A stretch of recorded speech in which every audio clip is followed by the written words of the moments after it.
వచ్చినాయా తెలంగాణ ప్రజలకు? సంక్షేమ పథకాలు రాలే. ఫీజు రియంబర్స్మెంట్లు ఇవ్వలేదు ఇప్పటి వరకు. ఫీజు రియంబర్స్మెంట్లు ఒక్క రకంగా ఏ రకంగా చూసినా ఇప్పటి వరకు ఫీజు రియంబర్స్మెంట్లు ఇవ్వలేదు. మళ్ళీ దీని గురించి ఎవడన్నా మాట్లాడతాడా? ఫీజు రియంబర్స్మెంట్లు అత్యధిక స్థాయిలో ఎవరికి వస్తాయండి? బడుగు బలహీన వర్గాలు, నిరుపేదలు తీసుకుంటారు.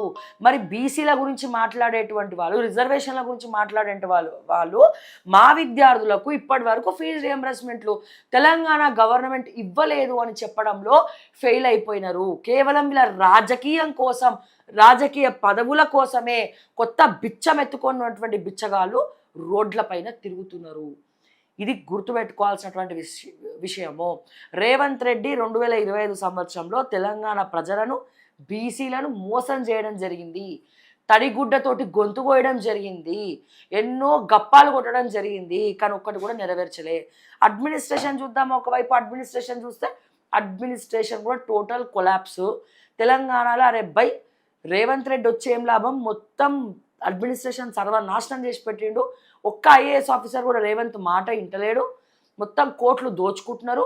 ఒక దండుపాల్యం బ్యాచ్ చెడ్డీ గ్యాంగ్ తిరుగుతూ ఉంది. రేవంత్ రెడ్డి, కృష్ణారెడ్డి, రోహిన్ రెడ్డి, ఫహీం ఖురేషి, ఏమంటారు మన కొండల్ రెడ్డి, ఈ జైవీర్ రెడ్డి, కొత్తగా జానారెడ్డి కొడుకులు ఇద్దరు తయారైనరు మార్కెట్లో.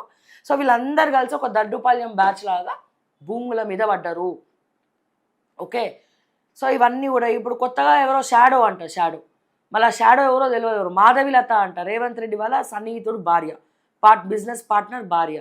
కొత్తగా ఆమె పేరు వినబడతా ఉంది.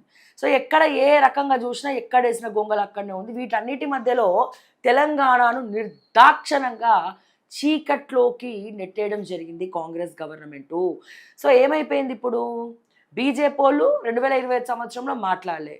కాంగ్రెస్ వాళ్ళు మొత్తం దోచుకోవడమే పనిగా పెట్టుకున్నారు. పొన్నం ప్రభాకర్ ఆయన స్టైల్లో రవాణా శాఖను దోచుక తింటాడు. ఓకే, 13 చెక్ పోస్టుల దగ్గర దందాలు జరుగుతున్నా కళ్ళు మూసుకొని సిగ్గు లేకుండా వ్యవహరిస్తూ ఉన్నారు.